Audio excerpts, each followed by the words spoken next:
so as a little bonus footage, we're gonna just be reviewing some of the random discs we've got back here on the shelf. We've got a lot of old ones, and here I go. We've got this rubber putter. It's got teeth marks in it from our dog. We had a friend who played disc golf for a long time. His name was Ridge. He found this. Well, he didn't find it. A guy found it.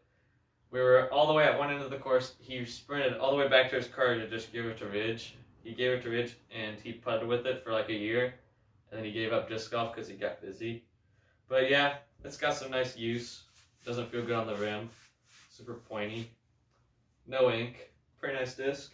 Then we've got this Champion Wraith. It's Dan Vaughn's. So Dan Vaughn, if you watch this, we've got your Wraith. You can come get it.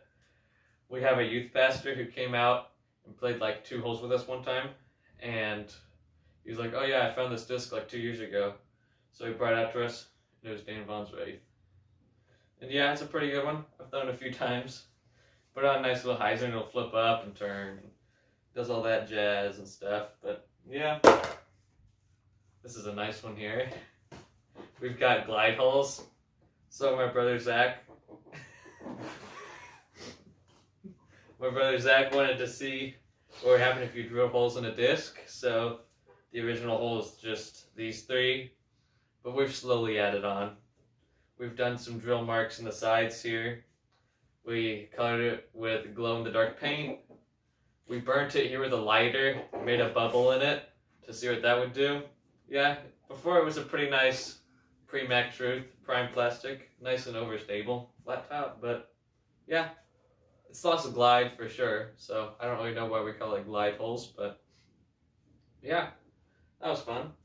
And then finally, I have this Tour Series Rattler. It doesn't really have a story, it's just bad. You feel it, it just hurts. The rim's super pointy, and you throw it, and it flies like this, and just turns straight to its back like a Skamahawk. Has no torque resistance. Yeah, I don't know why somebody would make this their Signature Series disc, but apparently they did. Dan Gingley. But yeah, it's got nice swirls. That's a pro, I guess. But that's it. These are some of the discs off the rack back here that have a lot of stories behind them.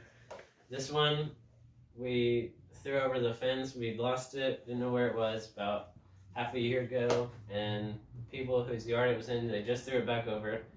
It's super dirty, and yeah, just classic graveyard. Speaks for itself. This one is an old Champion Orc. It's actually pre-flight numbers. But we pulled it out of the lake at the state championship. We've gone into the lake every year that we've been there to pull out discs. This one, we picked it up and it just cracked. It's got a huge thing in it right there. And then yeah, pretty nice disc. And then this one was given to us by Greg Barbsby at Ledgestone this year. It's got a lot of pop to it, and doesn't say at all what disc it is, but it's really flippy. We messaged him, he doesn't even know what it is. And then just recently I finally figured out what it was on Infinite Discs. It's a Tyrannosaurus Rex, which is a -7-1, so a little bit flippy. And then this one is a Champion Rock. We call it Gum Rock, and I think you can tell why. Because it doesn't really feel like Champion. It kind of feels like, whatever, some sort of soft plastic. Super soft. Nothing else to say about that, just Gum Rock.